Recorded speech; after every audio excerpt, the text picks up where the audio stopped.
Say and spell your first and last name for a mic check. Gregory Seth Gott. And then you want me to still go by Seth? Yes, Okay, please.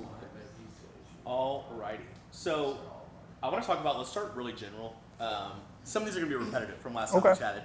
Tell me about how long you've been in Austin, sort of like what got you here. Let's talk about that. Yeah, I've been here since middle school. I love Austin. My family moved back in halfway through COVID. Rent got really expensive. It'd be cheaper to move over to Louisiana.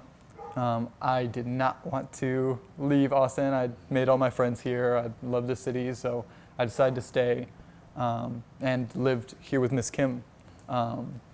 And I've just been on my own since then. And I just love Austin. I've fallen in love with the music scene here, the downtown, the food, everything about Austin. I love it. I couldn't imagine living in any other city. How's it been? This is kind of like your family as well. So you've been able to get that close bond with, like you said, Miss Kim and everyone here. How's that been to kind of have like some family away from family? Yeah, it's something I'm used to. I think people tend to be very nice, and Miss Kim is one of the nicest people I've ever met. I met her son through school. We became close friends, and Miss Kim just kind of took in everybody, not just me, but anybody who needed help with anything at any time. Everybody knows you can go to Miss Kim. A bunch of our friends, we all work for her at like a pizza place when I was in high school. She's just super great, super kind, super welcoming. So it was a pretty easy transition to live here with her. Is the dog barking going to be a problem? No, it should be fine. Okay. It's not bad. Perfect. You can't stop her. Sorry, guys. Hey, it happened. I'm sorry, but I'm a dog person, so I'm not. You I get it. For it. No, it's fine. It's fine. Let's chat a little bit about obviously moving into the day at the park. Very popular park. It's obvious for people to frequent that often. What was you just headed down there for a little day? Like, tell me about the day. Yeah, it was just kind of a chill morning. I didn't want to go do anything particularly. I didn't want to go on like a big long hike. I wasn't super energetic. I just wanted to get outside, feel the wind, see the water, just have a nice little walk to kind of be productive up in the morning, just get my blood pumping. And it's real pretty down there in Austin. I love seeing the skyline. Yeah, you're right there in the middle of the city. Right, exactly. Yeah. It's so pretty. And I just figured it'd be a nice, pretty walk, and it was for 90% of the walk. It was very nice and pretty. It was just a little cold. And I want to talk about where this all happened, and I'll have you describe it. But I mean, you're right there, smack in the middle of of Auditorium Shores. Like, there's the city. There's obviously a lot of people right there. So how did this even come about? Like, how did you even see this man coming at you? It's crazy because I hadn't seen him. The first time I walked down the trail, I had seen him lying down next to one of those little buildings where they keep all the like electrical equipment and stuff. And I just passed by him like we do here in Austin. And as I was coming back to my car, I didn't notice him. I didn't see him. Didn't know anything. I just heard somebody running up behind me, and then boom, just felt like I got hit in the back. You talked about also, it's kind of human nature and reaction to shield anytime, and I think we see. Yeah, absolutely. It's coming out of absolutely nowhere, and I hate to have you recount it, but I mean, he got you here. I think you said he mentioned. Did you have a jacket on? And I did. I had 2 jackets on. It was pretty cold. Talk about just that unfortunate. I mean, it was like going on for a minute, right? Yeah, it was probably a minute, 2 minutes worth of altercation. It was pretty nonstop. The only breaks I got in between being swung at were when I was able to run away, at least before tripping and falling.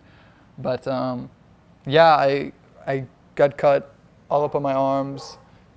This one a lot, multiple times all across here. It's pretty grotesque. And I have to keep it in this sling thing, along my arm. Hit my head like 4 times, across my back, along both of my knees the long way. I I'm lucky, very lucky, after the amount of different times he hit me and swung at me that, I walked away with just this. Yeah. You said something last time that really struck me. There was like a moment, it seemed of almost clarity for who we now know as Mr. Talley. You said it almost seemed like there was going to be a second where he stopped. Can you kind of recount that a little bit? Yeah, he had hit me the first couple of times, and I'd realized what was going on, so I started running. But I lost my balance. I didn't realize I was cut along my back, and I ran too fast, slipped forward, and now I'm face first in the gravel, and I hear him coming up behind me, and I don't know why he's doing this. And so I ask, I just kind of plead out to him, like, why are you doing this? Like, what's going on? What did I do? And that's where he had the machete raised over his shoulder, and he just paused for a second. It couldn't have been longer than like a second or 2 seconds, where it just looked like he looked almost sad for just a second, and then he just swung again. We also ended up connecting with the man that called 911, Mm-hmm. And then he started getting chased. Yes. By the psychopath. Mm-hmm. And so, talk to me a bit about that. You're right there in the middle of a bunch of people. And I know someone actually ripped their shirt off, made a tourniquet for you.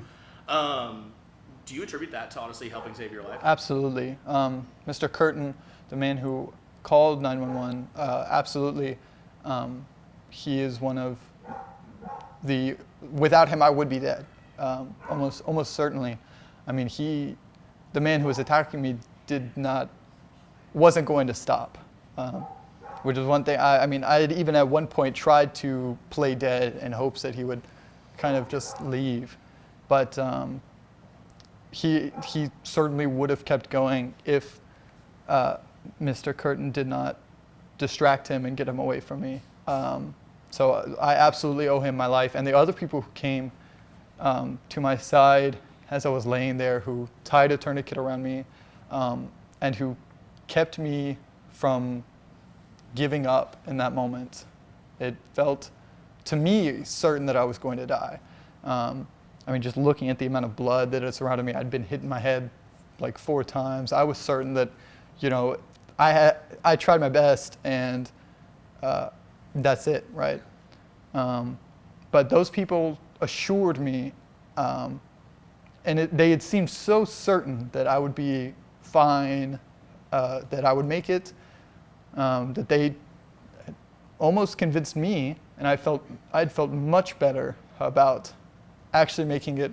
I'd fought to stay awake, and to not lose consciousness, and I didn't. And it's because those people convinced me that it was absolutely worth fighting for, that I absolutely did have a chance, and I did get really lucky.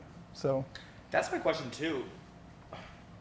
One can imagine that you're going to have almost like a blackout episode when that happens, or like you said, you're slipping from consciousness.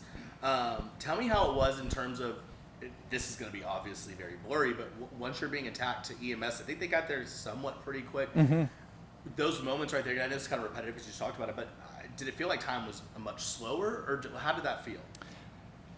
Honestly, it was not very different than normally sitting there. It took maybe 10 minutes for them to get there. It didn't feel very long. I was just kind of laying down. It didn't hurt very much. It was almost peaceful, just scary. But I had all these people around me. They were talking to me, and the longer that they talked to me, had me focus on them and their voice, the more I kind of lost track of how long I was waiting there, and the faster it seemed that the ambulance came. They certainly helped the time pass. Yeah. I want to move into now. Sorry, I'm asking like 80,000 questions. Let's talk about the hospital visit. So you were, obviously at one of the best hospitals. So you get to the hospital. I'm sure still you're in a lot of shock. Tell me about your visit. How long were you there? And then also, if you just want to go ahead, one of my other questions was just running through some of the surgeries. I'm sure you were rushed into some emergency surgeries. Yeah. I think I got to the hospital very quickly. I was pretty close. and I think in the ambulance on the way there, they had given me some fentanyl, and I felt super sick. So for the first like 30 minutes or so, I was fighting nausea more than anything, and I eventually just threw up like all over the place. And then after that, it was kind of a waiting game as they were getting all of the surgeons prepared for surgery and everything like that. And so I was kind of sitting on this table, just trying to make sure that the nurses knew where all of my cuts were. They had put a much tighter tourniquet on my arm. That was probably the most painful part of the whole process. Which is interesting because you talk about like you were almost peaceful when you were there, so all the nausea and stuff kind of was like distracting your mind almost, right? Yeah, absolutely. But after I got in the hospital, the adrenaline had worn down, and I'm sitting there waiting for the surgery. That's when it really started to hurt. And I was just, I'd actually never gone into a surgery before, so I was very afraid, kind of nervous. They hadn't explained to me what my injuries looked like because they didn't fully know yet. So I had no idea, how bad the head trauma would be, anything like that. So I was just kind of nervous that, I still might not wake up from a surgery or something like that. It was definitely still a very scary experience, but the nurses were so kind. I remember at one point I had asked them to take some pictures for my Instagram, and they absolutely obliged, and they actually took some pretty good pictures with my phone. They took my phone and played my Spotify for me to just keep me calm and while I waited for the surgery. So the nurses at the hospital were some of the kindest people I've ever met. Just throughout this experience, it's been marked by so many kind people going out of their way to help me. And I've just been so appreciative. In specific, I know you mentioned he hit a bunch of your arteries. And I want to talk about your recovery moving forward now. So it's actually extremely impressive. What are we, like a week and a half, 2 weeks out, if that? I think 3 weeks. Maybe 3 weeks, okay, yes, I don't know. But that alone, you're like, so much mobility, things like that. I know you said like that arm is obviously a bit more beat up, but what does recovery look like going forward? I think you mentioned last time maybe numbness in your fingers, and that was going to take some time. Yes, so the ulnar nerve, which is responsible for my pinky and half of my ring finger, it was severed in 3 different places. So I don't have much feeling in my ring finger, and my pinky finger is completely numb. We're hoping that after Dr. Eklund has repaired these, which he has, that after some physical therapy and occupational therapy, I'll be able to get feeling back in those hands. I've been able to, exercise this hand a little bit, getting the fingers to move ever so slightly. But this hand, certainly, there's a lot of work to do. It's going to be weeks of physical therapy and occupational therapy to get everything back to normal because the nerves were severed. This is the arm where the artery was severed. So there's a lot of damage that is going to take a while to repair from, or to recover from. This hand has been doing really well. I have pins in my fingers. Yeah, I was going to ask, tell me. To keep the bones in place because they were shattered. But other than that, I didn't receive any nerve damage in this arm. So I've been able to move. Yesterday I was able to pick up a fork with these 2 fingers to eat on my own, which was very nice. It was relieving. And the wounds on my arms have been healing super well. I didn't expect it to go as well as it has. So everything has